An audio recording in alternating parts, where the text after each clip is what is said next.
ഇബാദത്തുകള് എപ്പോഴെങ്കിലുമൊക്കെ ഒരു ആവേശത്തിന് കുറച്ചങ്ങ് ചെയ്യുക, പിന്നെ ആ വഴിക്ക് വരില്ല എന്നതാണ് നമ്മുടെയൊക്കെ സ്ഥിതി. ചിലപ്പോ കുറച്ചു ദിവസം അങ്ങനെ എല്ലാ സുന്നത്തും ഉണ്ടാവും, പിന്നെ അതൊന്നും ഉണ്ടാവില്ല. ചിലപ്പോ തഹജ്ജുദ് കുറച്ചു കാലം ഉണ്ടാവും, പിന്നെ ഉണ്ടാകില്ല.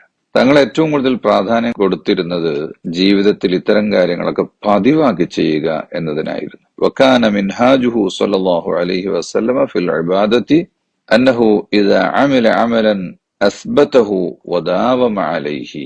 ചെയ്ത കാര്യം എപ്പോഴും പതിവായിട്ട് ചെയ്യും. ആയിഷ റളിയല്ലാഹു അൻഹ പറയുന്നതായിട്ട് കാണാം, ഇക്ലഫു മിനൽ അമലി മാ തുതീഖൂൻ. നിങ്ങൾക്ക് കഴിയുന്ന കാര്യം മാത്രം ചെയ്യാം. നിങ്ങൾക്ക് കഴിയാത്ത കാര്യം നിങ്ങൾ കുൽഫത്തോടു കൂടി ചെയ്ത് പിന്നെ അത് ചെയ്യാത്തവരായി മാറുന്നതിനേക്കാളും നല്ലത് കഴിയുന്നത് നിത്യമായി ചെയ്യുക. ഇന്നല്ലാഹ ലാ യമല്ലു.